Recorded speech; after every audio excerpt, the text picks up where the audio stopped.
एक उत्कृष्ट शिक्षक के रूप में, दार्शनिक के रूप में उनकी सेवाओं के लिए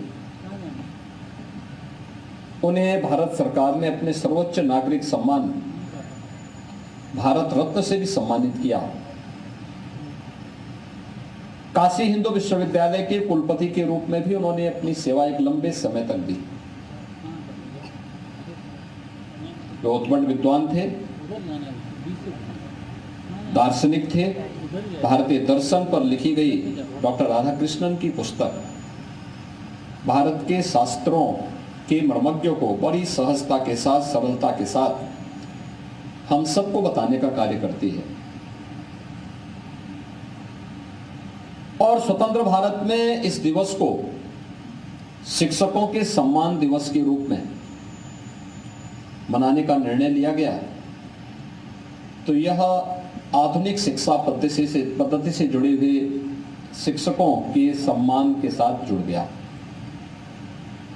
और आज इस दिवस के रूप में हम सब आज उत्तर प्रदेश के शिक्षकों के सम्मान के साथ यहाँ पर जुड़े हैं। देश भर में अलग अलग राज्यों में भी, जनपदों में भी, स्कूल स्तर पर भी ये कार्यक्रम आज आयोजित हुए होंगे या हो रहे होंगे। भारत गुरु परंपरा को सम्मान देने वाला देश रहा है। हमने परंपराओं को सम्मान दिया है। और गुरु कबीरदास जी ने तो यहां तक कह दिया है कि गुरु गोविंद दो खड़े काको लागे पाए। यानी गुरु और गोविंद दोनों खड़े हों, गुरु और भगवान दोनों साथ में खड़े हों, तो पहले किसको मैं प्रणाम करूं? तो इसके लिए उन्होंने कहा कि नहीं, पहले मुझे गुरु को प्रणाम करना चाहिए, क्योंकि उसी ने मुझे भगवान तक पहुंचने का मार्ग बताया है।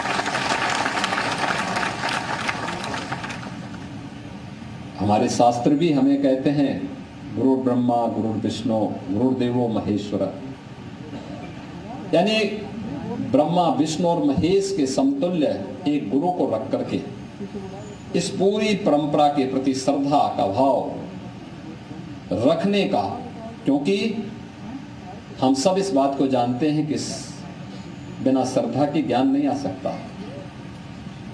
श्रद्धावान लभते ज्ञानम, श्रद्धावान ही ज्ञानवान हो सकता है। जिसके मन में श्रद्धा का भाव नहीं है वो ज्ञानी नहीं हो सकता। और जो ज्ञानी नहीं हो सकता है वह जीवन में कुछ भी प्राप्त नहीं कर सकता है। केवल डिग्री लेने से, सर्टिफिकेट लेने से ज्ञान नहीं आता है। लेकिन श्रद्धावान बनने के लिए हमें भी परिश्रम और साधना करनी होती है, कठिन मार्गों से चलना होता है। एक मूर्ति तब बनती है जब अब पत्थरों को हथौड़े की मार को सह सह करके उसको एक स्वरूप दिया जाता है। और साधना का मार्ग है। साधना का मार्ग कठिन होता है, लेकिन सर्वोत्तम भी होता है। उसके फल अच्छे होते हैं, परिणाम अच्छे आते हैं। और उस साधना से तपावा जो भी कार्य आगे बढ़ेगा उसके परिणाम उतने ही अच्छे भी दिखाई देंगे। और आज मुझे अच्छा लगा कि बेसिक शिक्षा परिषद के 41 शिक्षकों को आज यहां पे सम्मानित किया गया। 41 अलग अलग जनपदों से हैं। और माध्यमिक शिक्षा के 11 और 2 ऐसे भी विद्यालय हैं जो स्ववित्त पोषित हैं। मुख्यमंत्री शिक्षक पुरस्कार के रूप में उन 2 विद्यालयों का चयन किया गया है। कुल 54 शिक्षकों का आज यहाँ पे एक साथ सम्मान हो रहा है और ये सभी अभिनंदन के पात्र हैं। और मैं तो दोनों से कहूंगा, माध्यमिक से भी बेसिक से भी, कि जिन शिक्षकों को हम सम्मानित दे रहे हैं, राष्ट्रपति पुरस्कार से सम्मानित होते हैं या राज्य पुरस्कार से या मुख्यमंत्री उत्कृष्ट शिक्षक सम्मान से सम्मानित होते हैं, हम जब SCERT की पुस्तक बनाते हैं तो उसमें इनकी सेवाओं को, इनका सहयोग उसमें लिया जाना चाहिए, क्योंकि यह इनका जो अनुभव होगा, उनके द्वारा किया गया जो कार्य होगा वो उसमें सहायक होगा। और दूसरा, हमारा प्रयास ये होना चाहिए कि जब हम आगे से सुनिश्चित करें कि हमने इस समय शिक्षकों के चयन के लिए एक शिक्षा आयोग का गठन किया है, और शिक्षा आयोग में बेसिक के भी, माध्यमिक के भी, उच्च शिक्षा के भी और तकनीकी शिक्षा, व्यावसायिक शिक्षा, इन सभी क्षेत्रों से जुड़े हुए शिक्षकों को आपने इसमें जोड़ने का काम किया है, तो उसमें इनका भी एक प्रतिनिधि इन पुरस्कार प्राप्त करने वालों से ही लिया जाना चाहिए। इनके मानक और स्टैंडर्ड तय करिए और इसमें इनोवेशन को जरूर जोड़िए। पढ़ाने का तरीका क्या होना चाहिए, कैसे होना चाहिए, कैसे आप आसानी से अपने उस पाठ को बच्चे को सरलता के साथ समझा सके। आसान पद्धति को निकालना, उसके लिए निरंतर शोध करना, निरंतर प्रयास करना। एक शिक्षक अचानक शिक्षक नहीं होता, बन पाता है, उसके लिए इसके लिए प्रयास करना होता है। और ठीक बात है, उसको डिग्री लेनी होती है, डिग्री लेने के बाद भी निरंतर अभ्यास करना होता है, उसको नए तरीके सोचने पड़ते हैं हर समय कि कैसे इस पाठ को मैं सरलता के साथ, इन सूत्रों को सरलता के साथ, इस अध्याय का सरलीकरण करके बहुत संक्षेप में, लेकिन उसको मैं पूरा उसका सार उस बच्चे को समझा सकूं। पढ़ाने का तरीका ये नहीं हो सकता है कि हम पुस्तक खोल लें, पुस्तक की एक एक शब्द को वहां पे पढ़े जा रहे हैं। आपने बच्चों के सामने उसका सार बताया, बाकी तो उस बच्चे के मन में अक्षर ज्ञान अगर उसको है तो वह स्वयं भी पढ़ सकता है। उसके दिमाग में आना चाहिए कि प्रस्तावना क्या है और इसका निष्कर्ष क्या है। बाकी अंदर तो सबको पता लगेगा ही क्या है। सरलता का सरल नियम उसके लिए तैयार करना, सरल सूत्र तैयार करना, सरल लोकोक्ति तैयार करना, सरल मुहावरे तैयार करना, सरल कविताएं तैयार करना, गीतों के माध्यम से, कविताओं के माध्यम से, गानों के माध्यम से, लोकोक्तियों के माध्यम से, मुहावरों के माध्यम से अगर उस पाठ के उस सूत्र को और सरल आप कर सकेंगे, उदाहरण दे करके अगर आप उसको और सरल कर सकेंगे, तो मुझे लगता है कि एक आप उस क्लास के लिए और उस स्कूल के एक आदर्श शिक्षक बनने की एक प्राथमिक सीढ़ी को तो आगे बढ़ाते हैं। राष्ट्रीय शिक्षा नीति ने आपके लिए एक नई मंजिल भी तय की है। केवल स्कूल में शिक्षण और प्रशिक्षण का ही काम केवल हम अपने परंपरागत पाठ्यक्रम को लेकर के ही नहीं जाएंगे, बल्कि वहां पर हमारा कार्य होना चाहिए कि हम एक उत्कृष्ट शिक्षक बनने की दिशा में कुछ नवाचार करने की आदत भी डालें। बहुत संभव है, बहुत आसानी से हो सकता है, हर एक फील्ड में हो सकता है। आप देखते होंगे अलग अलग क्षेत्र में अलग अलग व्यक्ति अलग अलग तरीके अपनाते हैं कार्य को करने के लिए। जैसे बहुत छोटे छोटे उदाहरण हैं। इस सदी की सबसे बड़ी महामारी के दौरान झांसी की एक बेटी ने, जब लॉकडाउन था तो उसने अपने घर की छत में उन्होंने स्ट्रॉबेरी का उत्पादन शुरू कर दिया। आपने देखा होगा, घर की छत,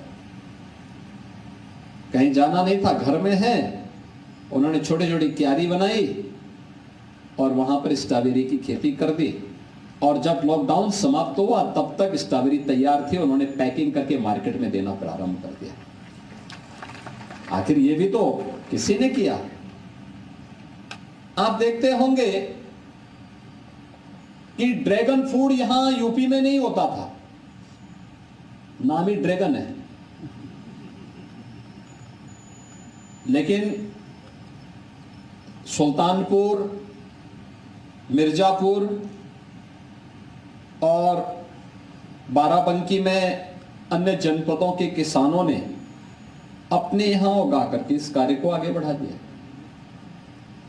बाराबंकी में एक किसान ऐसे हैं, जब मैंने उनको पद्म पुरस्कार भी उन्हें प्राप्त हुआ, और जब मैंने उनसे पूछा कि भाई आपकी योग्यता क्या है, क्योंकि आपने तो बहुत अच्छा काम कर दिया है, मैंने कहा 1 एकड़ में कितना आप पैदावार करते हैं, कितना आप इनकम कमा लेते हैं? उन्होंने कहा 1 एकड़ में मैं 5 से 6 लाख रुपए कमा लेता हूं, इनकम होती मेरी, इतना उन्होंने कहा। समाज के कुछ ऐसे प्रतिष्ठित व्यक्ति को अलग अलग दिन अलग अलग व्यक्तित्व को बुला करके उनके विषय के बारे में 5 से 10 मिनट का एक उद्बोधन का कार्यक्रम रखवा सकते हैं। हम प्रतिदिन भारत की आध्यात्मिक परंपरा के प्रतीक श्रीमद् भगवद गीता का या रामचरितमानस का या किसी उत्कृष्ट कृति का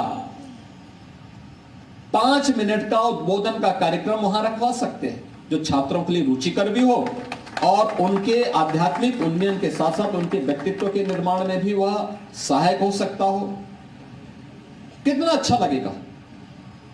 और जो कुछ भी आप वहां बताएंगे, याद रखना जीवन भर उस बच्चे के मनोमस्तिष्क पर वो बातें छाई रहेंगी और वह उसी श्रद्धा और सम्मान के साथ आपको देखेगा।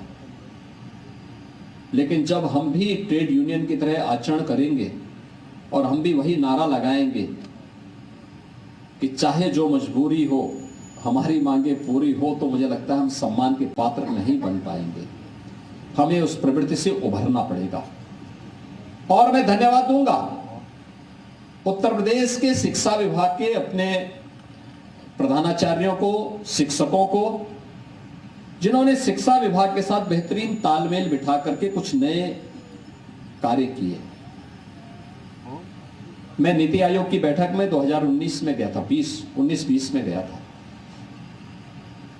हर वर्ष होती है, लेकिन जब मैंने वहां के प्रकाशन को देखा तो इनोवेशन में मैंने देखा उत्तर प्रदेश की तरफ से क्या था, और मैंने देखा कि पूरे देश के अंदर उत्कृष्टतम कार्यों में था आपका ऑपरेशन कायाकल्प।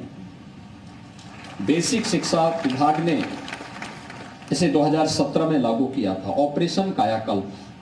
1,36,000 से अधिक विद्यालय ऑपरेशन कायाकल्प के माध्यम से बुनियादी सुविधाओं से आच्छादित हुई। विद्यालय लग रहे हैं, अच्छे लग रहे हैं, छात्राओं की संख्या बढ़ी। ये गति तेजी के साथ आगे बढ़ी थी। बीच में 2-3 वर्ष का कालखंड कोरोना जैसी महामारी के कारण थोड़ा बाधित हुआ। इस शिक्षा के लिए, खासतौर पर बेसिक और माध्यमिक शिक्षा के लिए बहुत खराब समय था। लेकिन उस दौरान, उससे पहले जो कार्य प्रारंभ हुआ, स्कूल चलो अभियान और ऑपरेशन कायाकल्प, एक बेहतरीन प्रयास था। और उस प्रयास में हमने देखा कि ज्यादातर विद्यालयों में फ्लोरिंग का काम, रंग रोगन का काम, डिजिटल लाइब्रेरी का काम, पुस्तकालय बने, वहां की लैब्स बनी, बालक बालिकाओं के लिए शौचालय बने, पेयजल की व्यवस्था हुई। कुछ अच्छे कार्य वहां दिखाई दे और होड़ लगी फिर CSR से उन पे सहयोग करने की। और फिर कोरोना कालखंड में आसानी से तकनीक का उपयोग करते हुए भी हम अपने बच्चों को इसकी जानकारी दे सकते हैं। इसके बारे में भी तमाम जगहों पर नए नए प्रयास प्रारंभ हुए। लेकिन मुझे अच्छा लगा कि बेसिक शिक्षा परिषद का ऑपरेशन कायाकल्प भारत की नीति आयोग के इनोवेशन का एक पार्ट बना और पूरे देश के अंदर सर्कुलेट हुआ कि देखो यूपी ने जैसे ऑपरेशन कायाकल्प के माध्यम से बेसिक शिक्षा परिषद के अभियान को आगे बढ़ाया है, ऐसे इस कार्यक्रम को आगे बढ़ाएं। और मैं चाहूंगा एक बार यहां पे जितने भी हमारे शिक्षक आए हैं, मुझे लगता है कि इस शिक्षक पुरस्कार की हर जनपद के एक शिक्षक को, कम से कम एक शिक्षक को तो प्राप्त होना ही चाहिए, जरूर मिलना चाहिए, और एक स्वस्थ प्रतिस्पर्धा इसमें कराई जानी चाहिए।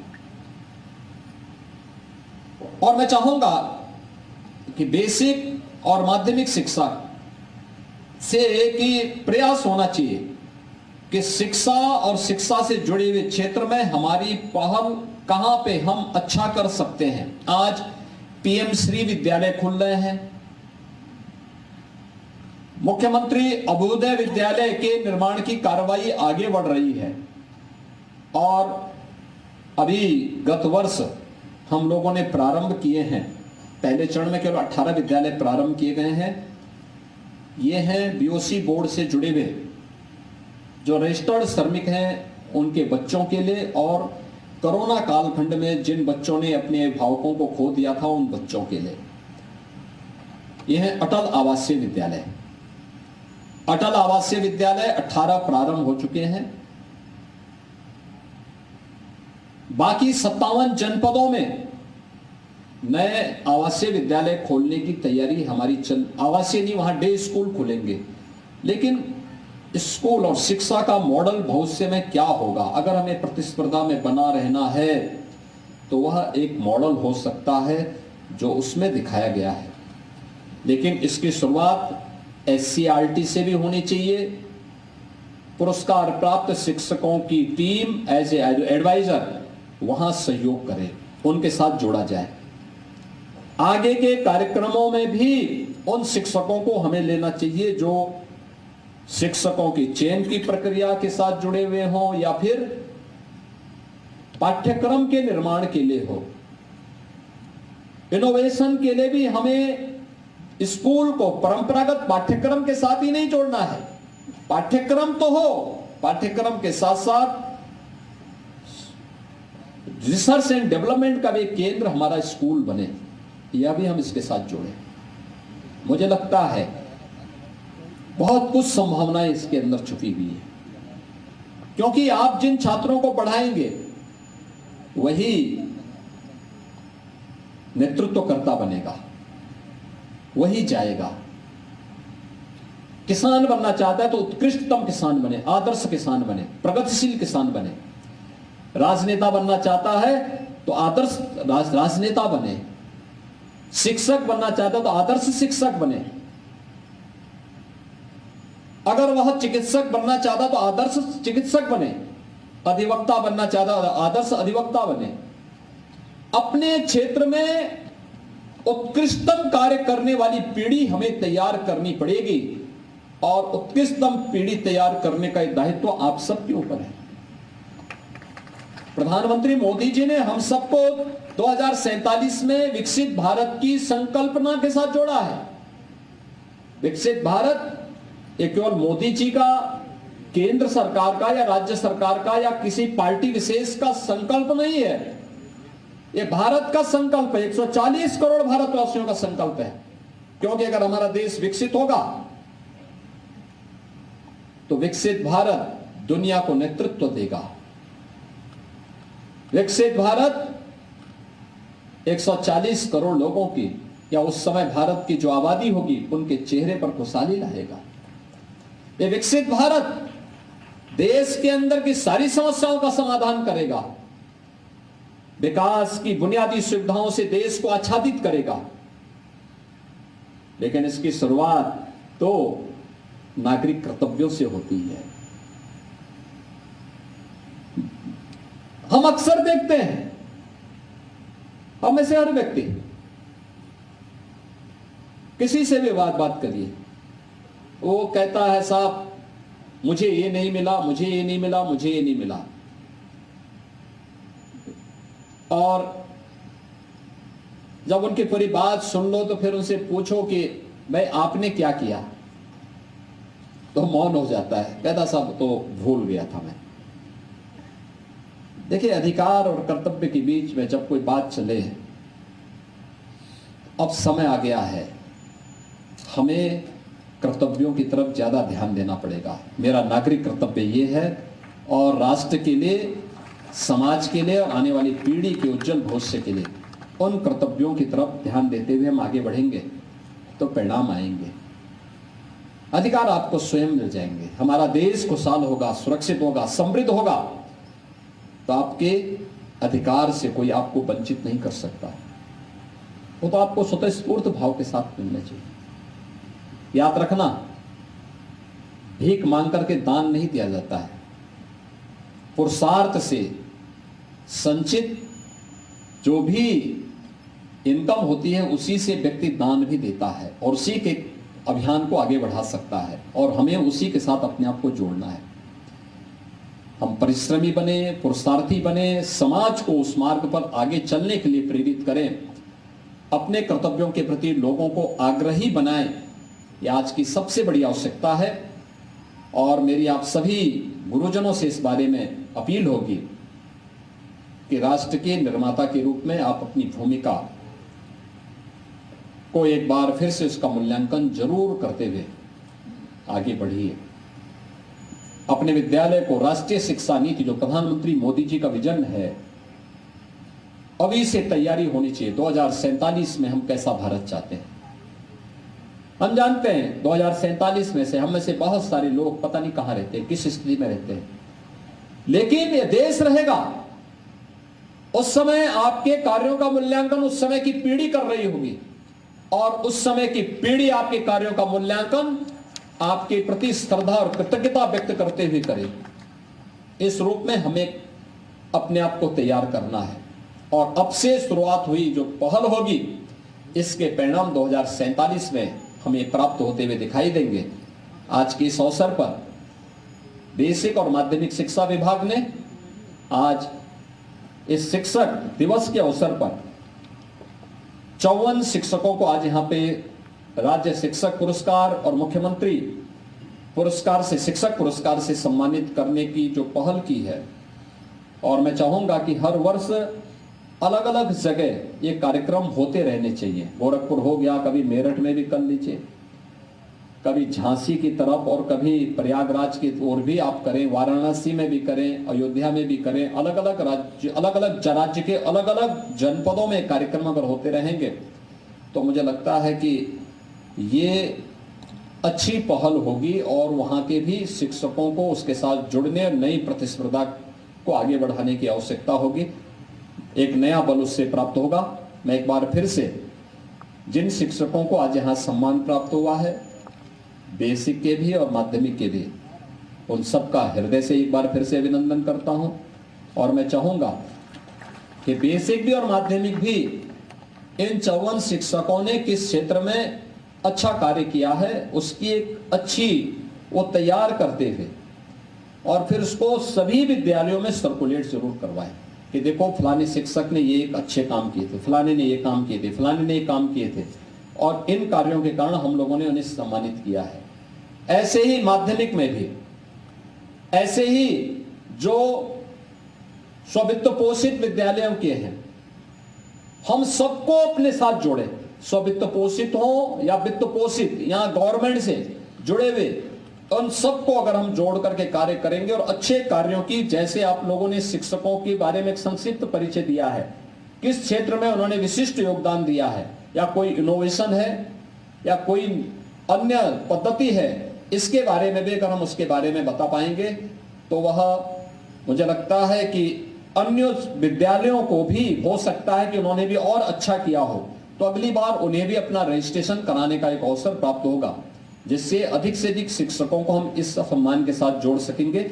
एक बार फिर से मैं आप सबका हृदय से बधाई देते हुए आप सबका अभिनंदन करता हूं। धन्यवाद। जय हिंद। सादर आशीष धन्यवाद महोदय। निश्चित रूप से